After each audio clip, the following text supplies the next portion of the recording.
ಇವತ್ತು ಏನು ಸರ್ಕಾರ ಆದೇಶ ಮಾಡಿತ್ತು ಅದಕ್ಕೆ ಕರ್ನಾಟಕದ ಉಚ್ಚ ನ್ಯಾಯಾಲಯ ಸ್ಥಗಿತಿ ಕೊಟ್ಟಿದೆ. ಎಲ್ಲಿ ಮಠ ಈ ಕಾಂಗ್ರೆಸ್ ಸರ್ಕಾರ ಕೆಳಮಟ್ಟದ ರಾಜಕಾರಣ ಮಾಡ್ತಿತ್ತಂದ್ರೆ ಇವತ್ತು ಸ್ಥಾಯಿ ಸಮಿತಿ ಎಲೆಕ್ಷನ್ ನಾಳಿತ್ತು. ಅದನ್ನ ಕಾರಣ ಹೇಳಿ ನಾವು ಸ್ಟೇ ತಗೋತೇವೆ ಅಂತ ಹೇಳಿ ಆ ಸ್ಥಾಯಿ ಸಮಿತಿಯನ್ನು ಸದ್ಯಕ್ಕೆ ಮುಂದೆ ಹಾಕುವಂಥದ್ದು ಮಾಡಿದ್ರು. ಚುನಾವಣೆ ಆ ಚುನಾವಣೆ ನೆಪ ಹೇಳಿ ಸ್ಟೇ ತಗೋತೇವೆ ಅಂತ ಹೇಳಿ ಅಂದ್ರೆ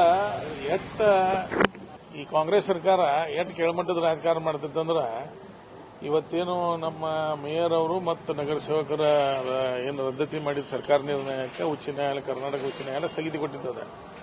ಅದು ಸ್ಥಗಿತಿ ಸಿಗಬಾರ್ದು ಅಂತ ಹೇಳಿ ಎಲ್ಲಿ ಮಟ್ಟ ಆಟ ಅಂತಂದ್ರೆ ನಾಳೆ ನಡೆಯುವಂಥ ಸ್ಥಾಯಿ ಸಮಿತಿ ಚುನಾವಣೆಯನ್ನು ಮುಂದೂಡಲಾಗಿದೆ. ಯಾಕೆ ಕಾರಣ ಏನಂದ್ರೆ ಆ ಕಾರಣ ಹೇಳಿ ನಾವು ಸ್ಥಗಿತಿ ಕೇಳ್ತೇವೆ ಅಂತ ಹೇಳಿ ಮತ್ತೆ ವಾದ ಮಾಡಕ್ಕೇನು ಇಂಥ ಬೋಗಸ್ ಕೇಸಿಗೆ ವಾದ ಮಾಡಕ್ಕೆ ಅಡ್ವೊಕೇಟ್ ಜನರಲ್ ಸರ್ಕಾರ ಕಳಿಸ್ತೈತೆ ಅಂತಂದ್ರೆ ಸರ್ಕಾರಕ್ಕೆ ಎಷ್ಟು ಇಂಟ್ರೆಸ್ಟ್ ಐತೆ ಅನ್ನೋದು ನೋಡ್ರಿ. ಅಂದ್ರೆ ಸರ್ಕಾರದ ಮಾಡಿದ ತಪ್ಪನ್ನ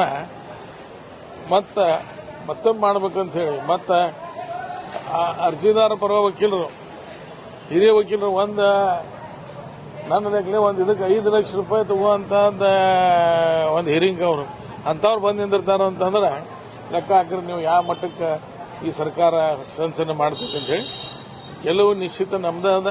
ಬರುವಂಥ ದಿವಸದೊಳಗೆ ನ್ಯಾಯಾಲಯ ಇವತ್ತು ಒಂದು ತೀರ್ಪು ಕೊಟ್ಟಿದ್ದದೆ. ಇನ್ನು ಬರುವಂಥ ದಿವಸದೊಳಗೆ ಪೂರ್ಣ ವಿರಾಮಕ್ಕೆ ಇದಕ್ಕೆ ಯಶಸ್ವಿ ಹಾಡ್ತದೆ ಅಂತೇಳಿ ನನಗೆ ವಿಶ್ವಾಸ. ಇವತ್ತು ಏನು ಸರ್ಕಾರ ಆದೇಶ ಮಾಡಿತ್ತು ಅದಕ್ಕೆ ಕರ್ನಾಟಕದ ಉಚ್ಚ ನ್ಯಾಯಾಲಯ ಸ್ಥಗಿತಿ ಕೊಟ್ಟಿದೆ. ಎಲ್ಲಿ ಮಠ ಈ ಕಾಂಗ್ರೆಸ್ ಸರ್ಕಾರ ಕೆಳಮಟ್ಟದ ರಾಜಕಾರಣ ಮಾಡ್ತಿತ್ತಂದ್ರೆ ಇವತ್ತು ಸ್ಥಾಯಿ ಸಮಿತಿ ಎಲೆಕ್ಷನ್ ನಾಳಿತ್ತು. ಅದನ್ನ ಕಾರಣ ಹೇಳಿ ನಾವು ಸ್ಟೇ ತಗೋತೇವೆ ಅಂತ ಹೇಳಿ ಆ ಸ್ಥಾಯಿ ಸಮಿತಿಯನ್ನು ಸದ್ಯಕ್ಕೆ ಮುಂದೆ ಹಾಕುವಂಥದ್ದು ಮಾಡಿದ್ರು.